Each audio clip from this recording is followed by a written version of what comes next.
नमस्कार। कार्यक्रम सुशासन सवालको अर्को नयाँ अङ्कमा यहाँहरूलाई हार्दिक स्वागत छ। अख्तियार दुरुपयोग अनुसन्धान आयोग र नेपाल टेलिभिजनको संयुक्त प्रस्तुति कार्यक्रम सुशासन सवालमा हामीले विशेष गरी सरकारी र सार्वजनिक निकायबाट प्रभाव हुने सेवालाई कसरी छिटो, छरितो, पारदर्शी र सुशासनयुक्त ढङ्गबाट प्रभाव गर्न सकिन्छ भन्ने विषयवस्तु समावेश गर्दै आइरहेका छौँ।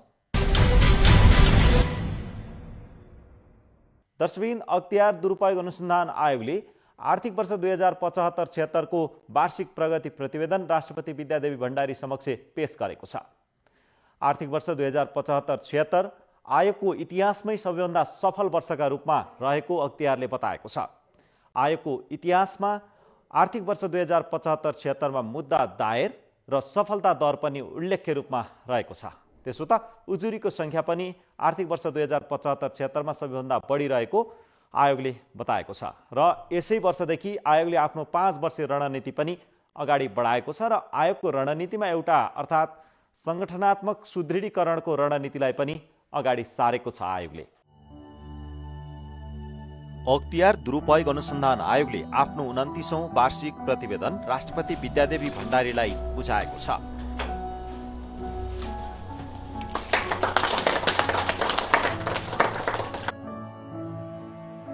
आयोगका प्रमुख आयुक्त नवीन कुमार घिमिरे, आयुक्तहरू डाक्टर गणेशराज जोशी, डाक्टर सावित्री थापा गुरुङ, सचिव महेश्वर नेउपाने, आयोगका महाशाखा प्रमुख र कर्मचारीहरूका साथै राष्ट्रपति कार्यालयका सचिव एवं कर्मचारी र सञ्चारकर्मीको उपस्थितिमा आर्थिक वर्ष 2075-76 को प्रतिवेदन राष्ट्रपति कार्यालय शीतल निवासमा आयोजित विशेष समारोहका बीच प्रमुख आयुक्त घिमिरेले पेश गर्नुभएको हो।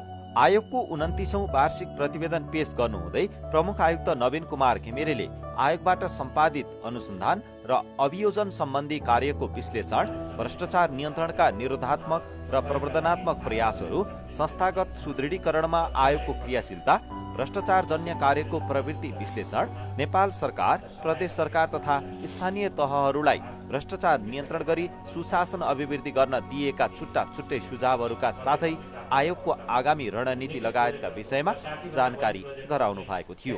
उजुरीको प्रारम्भिक छानबिन एवं विस्तृत अनुसन्धान आयोगले सम्पादन गरेको छ।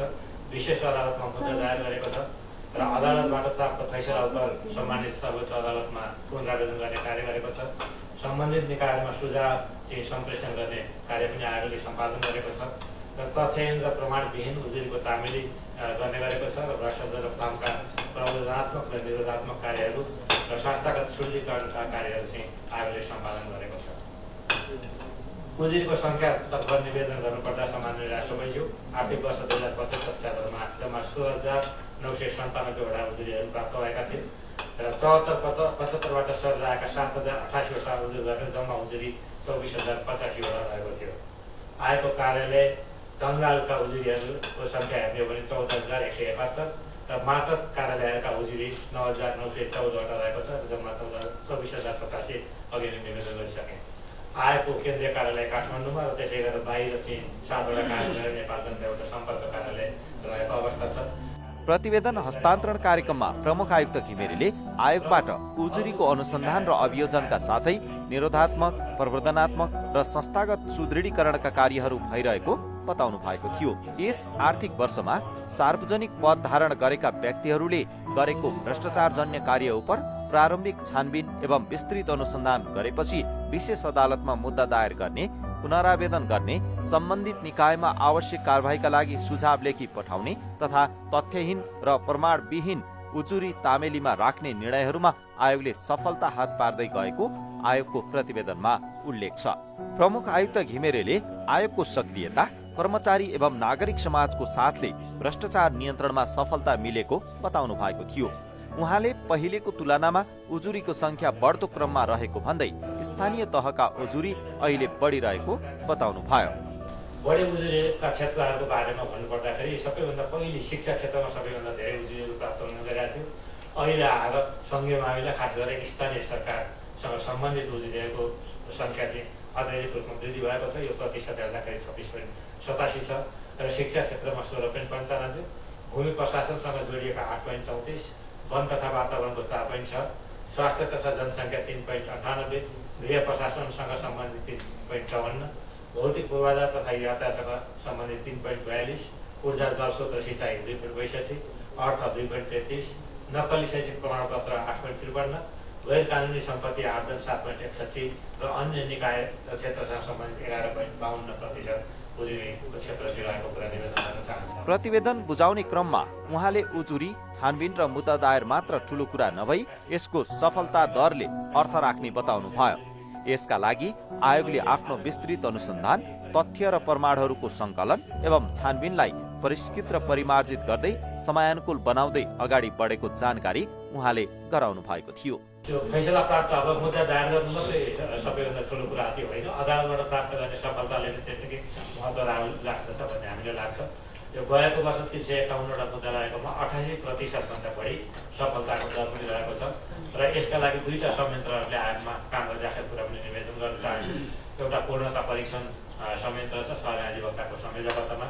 अब अनुसन्धान प्रतिवेदनलाई परिपक्व बनाउने र त्यसमा केही त्रुटि कमजोरीहरू छन् त्यसलाई करेक्सन गर्ने हिसाबमा त्यो संयन्त्रले काम गर्छ। अर्को चाहिँ आरोप पत्रलाई परिमार्जित गर्ने अर्को सरकारी अधिवक्ताको संयोजकत्व एउटा संयन्त्र क्रियाशील रहेको कुरा पनि निवेदन गर्न चाहन्छु। अहिले आयोगमा परेको उजुरीको तथ्याङ्क हेर्दा मालपोत, नापी र यातायात कार्यालयमा भ्रष्टाचार बढी हुने कार्यालयका रूपमा देखिएकोले यसतर्फ राज्यको ध्यान जान जरुरी रहेको उहाँको भनाइ थियो। अहिलेको निर्वाचन प्रणाली असाध्यै खर्चिलो भयो। यस बारेमा चाहिँ यसलाई रिभ्यू गर्ने, समीक्षा गर्नेतर्फ एउटा नयाँ बहसको प्रारम्भ राज्यले गर्नुपर्छ भन्ने आयोगलाई लागेको छ। एउटा अध्यक्ष हुनका लागि 35-40 लाख रुपियाँ खर्च गर्नुपर्ने, सांसद हुनुलाई त पनि खर्च गर्नुपर्ने, एकचोटि सांसद भएर हुनलाई खर्च गरिसकेको व्यक्ति अर्कोपटक सांसद हुनलाई नै मन नगर्ने खालको अवस्था सिर्जना हुँदै गएको हो कि भन्ने चाहिँ ठम्याइ छ। त्यो ठम्याइका लागि पनि यसलाई कस्तो प्रकारको प्रणाली राजनीतिक नेतृत्वको निर्धारण गर्ने विषय हो। तर यो बारेमा एउटा नयाँ छलफल र बहसको प्रारम्भ हुनुपर्छ भन्ने दृष्टिकोण आयोगले सुझावको रूपमा सम्प्रेषण गरिराखेको कुरा पनि निवेदन गर्न चाहन्छु। संवैधानिक पदमा सदाचारिता समेतका आधारमा नियुक्ति हुनुपर्छ भन्ने आयोगको दृष्टिकोणलाई सम्प्रेषण गरिएको छ। राजस्व चुहाट र कर छली उप नियन्त्रणका सम्बन्धमा छ। मूल्य वृद्धिको अनुपातमा कर्मचारीको तलब वृद्धिका सम्बन्धमा र आर्थिक कारोबारलाई ब्याङ्किङ प्रणालीसँग आबद्ध गर्नुपर्छ र मात्रै भ्रष्टाचारलाई न्यून गर्नलाई चाहिँ यसले योगदान गर्न सक्दछ भन्ने आएको दृष्टिकोण सम्प्रेषण गरिराखेको कुरा पनि निवेदन गर्न चाहन्छु। यसअघि आयोगको कार्यक्षेत्रभित्र रहेको अनुचित कार्यको छानबिनको विषय अहिले आयोगको क्षेत्राधिकारभित्र नरहेको भन्दै उहाँले अनुचित कार्यको छानबिन र कारबाहीका लागि सिफारिसको अधिकार आयोगको क्षेत्राधिकारभित्र हुँदा भ्रष्टाचारको नियन्त्रण र सुशासनको बहालीका लागि थप सहयोग पुग्ने विश्वास व्यक्त गर्नुभयो। आयोगको 29औं वार्षिक प्रतिवेदन बुझ्नुहुँदै राष्ट्रपति विद्यादेवी भण्डारीले भ्रष्टाचार नियन्त्रणका लागि आयोगले देखाएको सक्रियता र हासिल गरेको सफलताप्रति खुसी व्यक्त गर्नुभयो। उहाँले आयोगले अवलम्बन गर्दै आएको दण्डात्मक, उपचारात्मक, प्रवर्धनात्मक र संगठन सुदृढीकरणको रणनीति मध्ये प्रवर्धनात्मक रणनीतिलाई बढी जोड दिन सके सेवाग्राही र सेवा प्रदायकलाई नैतिक रूपमा जिम्मेवार बनाउन सहयोग पुग्ने विश्वास व्यक्त गर्नुभएको थियो। राष्ट्रपति भण्डारीले भ्रष्टाचार नियन्त्रणका लागि आयोग सहित अन्य निकायहरूको पनि साथ र सहयोग आवश्यक रहने बताउनुभयो। सुशासनयुक्त समाज निर्माण गर्दै सेवा प्रवाहका लागि उच्च नैतिकता, सदाचार र आदर्शलाई मनन गर्दै अगाडि बढ्नुपर्ने धारणा राष्ट्रपति भण्डारीले राख्नु भएको थियो। यस्तै गरी संविधानको धारा 294 बमोजिम अख्तियार दुरुपयोग अनुसन्धान आयोगका विभिन्न क्षेत्रमा रहेका कार्यालयहरूले प्रदेश प्रमुखलाई आफ्नो प्रतिवेदन बुझाएका छन्। प्रदेश नम्बर 1 को इटहरी कार्यालयले प्रदेश नम्बर 1 का प्रदेश प्रमुखलाई आफ्नो प्रतिवेदन बुझाएको छ। यस्तै गरी प्रदेश नम्बर 2 को महोत्तरीको बर्दिवासमा रहेको अख्तियारको कार्यालयले प्रदेश नम्बर 2 का प्रदेश प्रमुखलाई आफ्नो प्रतिवेदन बुझाएको छ। यसै गरी बागमती प्रदेशको हेटौडामा रहेको अख्तियारको कार्यालयले बागमती प्रदेशका प्रमुखलाई आफ्नो प्रतिवेदन बुझाएको छ। गण्डकी प्रदेशको पोखरामा रहेको अख्तियारको कार्यालयले गण्डकी प्रदेशका प्रमुखलाई आफ्नो प्रतिवेदन बुझाएको छ। यसै गरी प्रदेश नम्बर 5 को बुटुवलमा रहेको अख्तियारको कार्यालयले प्रदेश नम्बर 5 का प्रमुखलाई आफ्नो प्रतिवेदन बुझाएको छ। यस्तै गरी कर्णाली प्रदेशको सुर्खेतमा रहेको कार्यालयले आफ्नो प्रतिवेदन कर्णाली प्रदेशका प्रमुखलाई बुझाएको छ। यसै गरी सुदूरपश्चिम प्रदेशमा रहेको अख्तियारको कार्यालयले सुदूरपश्चिम प्रदेशका प्रमुखलाई आफ्नो प्रतिवेदन बुझाएको छ। दर्शकवृन्द, अख्तियार दुरुपयोग अनुसन्धान आयोगले आफ्नो 29 वर्षको इतिहासमा सबैभन्दा सफल वर्ष आर्थिक वर्ष 2075-76 भएको दावी गरेको छ। आयोगको सभाहालमा भएको पत्रकार सम्मेलनमा आयोगका प्रवक्ता प्रदीप कुमार कोइरालाले 29 वर्षको इतिहासमा आयोगले सबै क्षेत्रबाट साथ र सहयोग पाउँदै गएको र सफलता दर पनि उल्लेख्य रूपमा बढेको बताउनु भएको हो। आयोगले यसै सन्दर्भमा सरकारलाई विभिन्न सुझाव पनि पेश गरेको छ। अब प्रस्तुत छ सोही सामग्री। आयोगले पुस 28 गते आइतबार पत्रकार सम्मेलन गरी आयोगले आर्थिक वर्ष 2075-76 मा ऐतिहासिक सफलता हात पारेको जानकारी गराएको छ। आयोगको सभाहालमा भएको पत्रकार सम्मेलनमा आयोगका प्रवक्ता प्रदीप कुमार कोइरालाले आर्थिक वर्ष 2075-76 उजुरी, फर्च्यौट, विस्तृत अनुसन्धान, मुद्दा दायर, स्टिङ अपरेसन र सफलतामा इतिहासमै उच्चतम सफलता हात पारेको वर्षका रूपमा रहेको जानकारी गराउनुभयो। बढ्दो उजुरीको संख्या र नयाँ शैलीमा हुने भ्रष्टाचारको अनुसन्धान गर्न digital forensic lab, engineering lab र अफिस अटोमेसन जस्ता प्रविधिहरू आयोगले प्रयोगमा ल्याएको छ। आयोगले विशेष निगरानी तथा द्रुत कारबाही र्यापिड एक्सन टास्क फोर्स सम्बन्धी कार्यविधि 2075 तर्जुमा गरी टोली यो र्यापिड एक्सन टास्क फोर्स टोली परिचालन गर्दै आएको छ। उजुरी गर्नमा सहजताको लागि आयोगको मोबाइल एप्स निर्माण गरेको छ र सामाजिक सञ्जालहरूबाट समेत उजुरी ग्रहण गर्ने गरिएको छ। आर्थिक वर्ष 2075-76 मा संघीय मामिलासँग सम्बन्धित उजुरी बढिरहेका छन् भने शिक्षा, भूमि, वन तथा वातावरण, स्वास्थ्य तथा जनसङ्ख्या, गृह, भौतिक पूर्वाधार लगायतका विषयगत उजुरीहरू रहेका छन्। आर्थिक वर्ष 75-76 मा प्रदेश नम्बर 2 मा बढी भ्रष्टाचारजन्य कसुरका उजुरी परेका छन्। बागमती प्रदेशको पनि प्रदेश नम्बर 2 कै हाराहारीमा भ्रष्टाचारजन्य कार्यका उजुरीहरू देखिए पनि संघीय सरकारका मन्त्रालयका उजुरी पनि यसै अन्तर्गत रहेकाले तथ्याङ्क धेरै आएको आयोगले जानकारी गराएको छ। आयोगको तथ्याङ्क हेर्दा कर्णाली प्रदेश सबैभन्दा कम उजुरी पर्ने प्रदेशका रूपमा रहेको छ। संघीय मामलासँग 26.87%, शिक्षा क्षेत्रको 16.95% र भूमिसँग 8.34% गएर पहिलो, दोस्रो, तेस्रोमा यही देखिन्छ भने वन तथा वातावरणसँग सम्बन्धित 4.6%, स्वास्थ्य जनसङ्ख्यामा 3.9%, गृह प्रशासनमा 3.5%, भौतिक पूर्वाधार यातायात 3.4%, जलस्रोत सिँचाइ 2.6%, अर्थ 2.3%, नक्कली शैक्षिक प्रमाणपत्र 8.5% र गैर कानुनी सम्पत्ति आर्जनको 7.6% उजुरीहरू देखिन्छ अहिलेको उजुरी। र अहिलेको प्रथम संघीय मामला मन्त्रालय या मन्त्रालयगत रूपमा भए पनि यो स्थानीय तहको उजुरी चाहिँ यसमा बढी छ, यो प्रथम भएकोमा यो। र अहिले प्रदेशगत रूपमा हेर्दाखेरि कुल उजुरीहरूमध्ये 1 नम्बर प्रदेशका उजुरी 8.8%, 2 नम्बर प्रदेशको उजुरी 21.5%, 3 नम्बर प्रदेशको उजुरी 21.1%, गण्डकी प्रदेशको 6.07%, प्रदेश नम्बर 5 को 10.9%, कर्णाली प्रदेशको 5.3%, सुदूरपश्चिम प्रदेशको 7.4% उजुरीहरू छन् भने बाँकी उजुरी चाहिँ प्रदेश नछुटिने यो गैर कानुनी सम्पत्ति र झुटा प्रमाणपत्रका उजुरी जसलाई प्रदेश अनुसार बाँडेको छैन। र अहिलेको यो तथ्याङ्कमा यो 3 नम्बर प्रदेशको उजुरी र 2 नम्बर प्रदेशको उजुरी 21% जुन देखिएको छ, यो 3 नम्बर प्रदेशको उजुरीमा काठमाडौँमा रहेका मन्त्रालय र विभागका उजुरीहरू पनि समावेश गरिएको हुँदा 3 नम्बरको अलिकति केही बढी देखिन गएको छ। आयोगको स्थापनाको 29 वर्षको इतिहासमा आर्थिक वर्ष 2075-76 सबैभन्दा बढी अर्थात् 351 वटा मुद्दा अदालतमा दर्ता गर्ने वर्षका रूपमा रहेको छ। आयोग स्थापना भएदेखि हालसम्मको अवधिमा आयोगले जम्मा 2437 वटा मुद्दा अदालतमा दर्ता गरेको छ, जस अनुसार औसतमा प्रति वर्ष करिब 84 मुद्दा अदालतमा दर्ता भएका छन्। आयोगको ऐतिहासिक वर्षका रूपमा घोषणा गरेको आर्थिक वर्ष 75-76 मा औसतको 4 गुणा भन्दा बढी मुद्दा दर्ता भएका हुन्। आयोग स्थापनाको 29 वर्षको इतिहासमा यस वर्ष गत वर्ष 75-76 मा सबैभन्दा बढी अर्थात् 351 वटा मुद्दा विशेष अदालतमा दर्ता गर्ने निर्णय भएका छन्, जसमध्ये घुस रिश्वतका 147, नक्कली शैक्षिक प्रमाणपत्रका 88, सार्वजनिक सम्पत्ति हानि नोक्सानीतर्फको 39, गैर कानुनी लाभ हानितर्फ 33, राजस्व हिनामिना 10 र गैर कानुनी सम्पत्ति आर्जनका 12 वटा रहेका छन्। आयोग स्थापना भएदेखि हालसम्मको अवधिमा आयोगले जम्मा 2437 वटा मुद्दा अदालतमा सम्मानित अदालत समक्ष पेश गरेको छ, जस अनुसार औसत प्रति वर्ष 84 वटा मुद्दा चाहिँ सम्मानित अदालतमा दर्ता भएको देखिन्छ र यो आर्थिक वर्ष 75-76 मा औसतको पनि 4 गुणा बढी मुद्दा चाहिँ आर्थिक वर्ष 75-76 मै दर्ता भएको देखिन्छ। पत्रकार सम्मेलनमा आयोगका प्रवक्ता कोइरालाले आर्थिक वर्ष 2075-76 मा आयोगमा परेका उजुरीहरूमा घुस लिने दिने, सार्वजनिक सम्पत्तिको हिनामिना, हानि नोक्सानी वा दुरुपयोग गर्ने, गैरकानुनी लाभ लिए सरकारी वा सार्वजनिक जग्गा व्यक्तिको नाममा दर्ता गर्ने, गैरकानुनी लाभ लिने बन्नियतले सार्वजनिक निर्माण वा खरिदमा अनियमितता गर्ने, झुटा विवरण पेश गर्ने, गलत लिखत वा प्रतिवेदन दिने, कागजात सच्याउने वा नोक्सान गर्ने, परीक्षाको परीक्षाफल फेरबदल गर्ने वा गोपनीयता भङ्ग गर्ने, गैरकानुनी रूपमा सम्पत्ति आर्जन गर्ने, राजस्व चुहावट गर्ने, नीतिगत भ्रष्टाचार जस्ता भ्रष्टाचारका प्रवृत्तिहरू अधिक रहेको जानकारी गराउनु भएको थियो।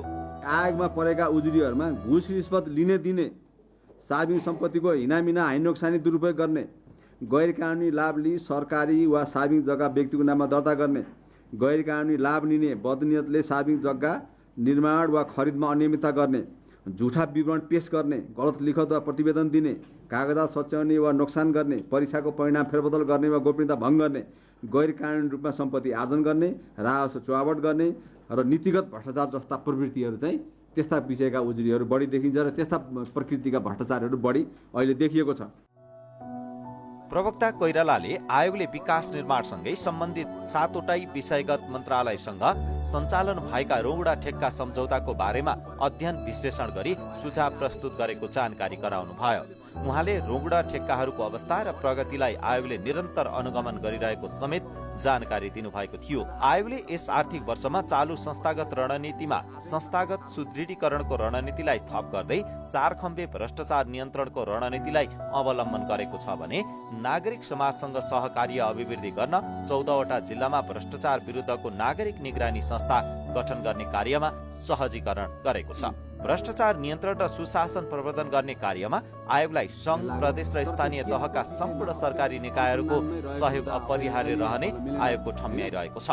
आयोगले भ्रष्टाचार नियन्त्रण एवं सुशासनका लागि प्रतिवेदन मार्फत नेपाल सरकारलाई 81वटा, प्रदेश सरकारलाई 19वटा र स्थानीय सरकारलाई 20वटा सुझाव दिएको छ। साक्षी र विशेषज्ञको सुरक्षा, सूचनादाताको सुरक्षा तथा स्वार्थको द्वन्द्व नियन्त्रण सम्बन्धी कानुन निर्माण गर्न समेत आयोगले सुझाव दिँदै आएको छ।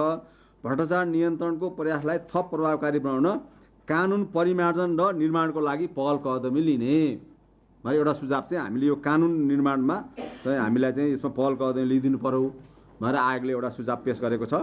त्यसै गरी अर्को चाहिँ मन्त्री परिषद वा त्यसको कुनै समितिबाट सामूहिक रूपमा गरेको नीतिगत निर्णयको सम्बन्धमा अख्तियार दुरुपयोग अनुसन्धान आयोगले अनुसन्धान र तहकिया तथा तत्सम्बन्धी कुनै कारबाही नगर्ने भन्ने कानुनी व्यवस्था रहेको हुँदा मन्त्रालयबाट निर्णय गर्नुपर्ने सार्वजनिक खरिद सम्बन्धी विषयलाई समेत निर्णयका लागि मन्त्री परिषदमा पुर्याउने प्रवृत्ति रहेको पाइएको छ।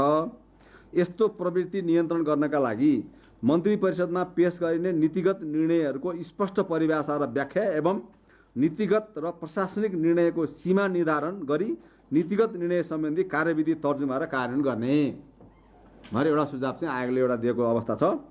भने अब सार्वजनिक पद धारण गरेको पदाधिकारी कर्मचारीले नियुक्त भएको र हरेक आर्थिक वर्ष समाप्त भएको 60 दिनभित्र सम्पत्ति विवरण भरि पेश गर्नुपर्ने अवस्था रहेकोमा हरेक वर्ष सम्पत्ति विवरण भरि विभिन्न निकायहरूमा थन्क्याउँदै जाने परिपाटीको विकास भएको छ। औपचारिकता मात्र सीमित रहेको सम्पत्ति विवरण भर्ने परिपाटीलाई सुधार गरी सार्वजनिक पद धारण गरेको व्यक्तिको सम्पत्तिको यथार्थपरक र वास्तविक अभिलेख राख्ने र उपयोगिता बढाउने प्रणाली विकास गर्नु आवश्यक छ। आवश्यक कानुनी, प्रविधिगत तथा संस्थागत प्रबन्ध गरी सफ्टवेयर मार्फत सम्पत्ति विवरण भर्ने र सोको डिजिटल अभिलेख अध्यावधिक र लेखाजोखा हुने व्यवस्था मिलाउनु पर्ने। आयोगले यस आर्थिक वर्षमा स्थानीय तहमा हुने भ्रष्टाचार सम्बन्धी अध्ययन र सर्वेक्षण गरी स्थानीय तहमा सेवाग्राहीले लिइरहेको सेवाको अवस्था बुझ्ने प्रयास पनि गरेको छ। सबै सरकारवालाहरूको साथ र सहयोगले मात्र भ्रष्टाचार नियन्त्रण गरी सुशासन स्थापना गर्न सम्भव भएको हुँदा सम्पूर्ण सरकारी, गैर सरकारी, निजी क्षेत्र, नागरिक समाज लगायतको साथ र सहयोग आवश्यक हुन्छ। दर्शकवृन्द, अख्तियार दुरुपयोग अनुसन्धान आयोगका प्रमुख आयुक्त नवीन कुमार घिमिरेले सबै निकायको साथ र सहयोग हुने हो भने भ्रष्टाचार नियन्त्रण र सुशासनको स्थापनामा सहयोग पुग्ने बताउनु भएको छ। प्रदेश नम्बर 2 ले महोत्तरीको बर्दिवासमा गरेको कार्यक्रममा बोल्दै प्रमुख आयुक्त नवीन कुमार घिमिरेले यस्तो बताउनु भएको हो। अब प्रस्तुत छ सोही सामग्री। अख्तियार दुरुपयोग अनुसन्धान आयोगका प्रमुख आयुक्त नवीन कुमार घिमिरेले भ्रष्टाचार नियन्त्रणका लागि सबै एकै स्थानमा हुनुको विकल्प नरहेको बताउनु भएको छ। महोत्तरीको बर्दिवासमा प्रदेश नम्बर 2 ले आयोजना गरेको प्रदेश समन्वय परिषदको बैठकमा बोल्नुहुँदै प्रमुख आयुक्त घिमिरेले संवैधानिक रूपमा भ्रष्टाचार नियन्त्रणको जिम्मेवारी आयोगको रहे पनि यसका लागि सबै निकायको साथ र सहयोग उत्तिकै महत्त्वपूर्ण रहने बताउनु भएको हो। स्थानीय तहमा हुने काम र देखिने प्रगतिले सरकारको उपस्थिति नागरिकमा महसुस गराउने भन्दै उहाँले स्थानीय तहहरूमा निर्वाचित जनप्रतिनिधि र कर्मचारीले कसरी काम गर्नुहुन्छ भन्नेले सरकारले कसरी काम गर्छ भन्ने सन्देश जाने बताउनु भयो। अरूलाई जिम्मेवार बनाउन सबैभन्दा पहिले आफू जिम्मेवार भएर देखाउनु पर्ने प्रमुख आयुक्त घिमिरेको सुझाव थियो। उहाँले रुग्णा आयोजनाहरूको कामलाई तीव्रता दिने र तोकिएको समयमा तोकिएको मापदण्डमा तोकिएको काम गर्ने परिपाटीको विकास गर्न सके भ्रष्टाचार कम हुँदै जाने बताउनु भयो। विभिन्न क्षेत्रमा हुने भ्रष्टाचारले आयोगलाई त्यस विषयमा प्रवेश गर्न बाध्य बनाउँदै आएको भन्दै प्रमुख आयुक्त घिमिरेले ऐन, नियम, नीति, कानून एवं कार्यविधिको परिधिमा रहेर काम गर्ने हो भने भ्रष्टाचार र अनियमितता स्वतः हट्ने विश्वास व्यक्त गर्नुभयो। विकास निर्माणसँगै स्थानीय, प्रदेश र संघले वितरण गर्ने अनुदानमा पनि भ्रष्टाचार बढेको भन्दै उहाँले यस्ता कामका विरुद्ध आयोग सदैव प्रतिबद्ध भएर लाग्ने बताउनुभयो। आर्थिक वर्षको अन्त्यमा बजेट निकास रकमान्तरण स्वतन्त्र जस्ता कार्य गर्ने कार्यनिर्देश दिने, हतारमा कार्य सम्पन्न गरी बजेट निकास एवं खर्च गर्ने लगायतका आर्थिक विचलनहरू देखिएका छन्। एउटा सानो दृष्टान्त मात्रै दिन्छु मैले कृषि अनुदानको। कपिलवस्तु जिल्लामा एउटा के देख्यो भने बाख्रा पालनको लागि एकजना व्यक्तिले चाहिँ ऋण लिएर जानुभयो, पैसा अनुदान लिएर जानुभयो। अनि 3 जना डाक्टर साहब, 2 जना डाक्टर साहबहरू, 1 जना अधिकृतले बाख्राको खोर पनि एकदम सुदृढ रूपमा बनाइएको छ, बाख्रा पालन फस्टाइराखेको छ भनेर प्रतिवेदन प्रमाणित गरिदिनु भयो। बाँकी रकम उहाँले लिएर जानुभयो। आएको टोली गयो, बाख्राको खोर पनि छैन, एउटा बाख्रा पनि छैन। प्रदेश नम्बर 2 ले आयोजना गरेको प्रदेश समन्वय परिषदको कार्यक्रममा अर्थमन्त्री डाक्टर युवराज खतिवडा, राष्ट्रिय योजना आयोगको उपाध्यक्ष डाक्टर पुष्प कडेल, प्रदेश नम्बर 2 का मुख्यमन्त्री लगायतको उपस्थिति रहेको थियो। सुशासन तपाईँ हामी सबैको चाहना हो र राज्यले पनि सुशासनका लागि विभिन्न निकायहरू स्थापना गरेर भ्रष्टाचारको नियन्त्रण, सुशासनको स्थापना र सहज सेवाको पहुँच विस्तार गर्दै आम सेवाग्राहीहरूलाई सेवा सहज रूपमा उपलब्ध होस् भन्ने ठानेर विभिन्न कामहरू गर्दै आइरहेको छ। त्यसो त तपाईँ हामी सबै सचेत नागरिक र सेवाग्राहीको हैसियतले कहीँ कतै भ्रष्टाचार भएको देखियो र पाइयो भने त्यसका विरुद्ध आवाज उठाउनु जरुर आवश्यक छ। तपाईँ हामी सबै मिल्यौँ भने साँच्चीकै सुशासनयुक्त सेवा र समाज निर्माण गर्न सकिनेछ। हवस् त, आजका लागि सुशासन सवालका लागि छुट्याएको समय सकिसकेको छ। अर्को साता नयाँ विषयवस्तुका साथमा उपस्थित हुनेछौँ। तबसम्मका लागि हामी सबैलाई बिदा दिनुहोस्। नमस्कार।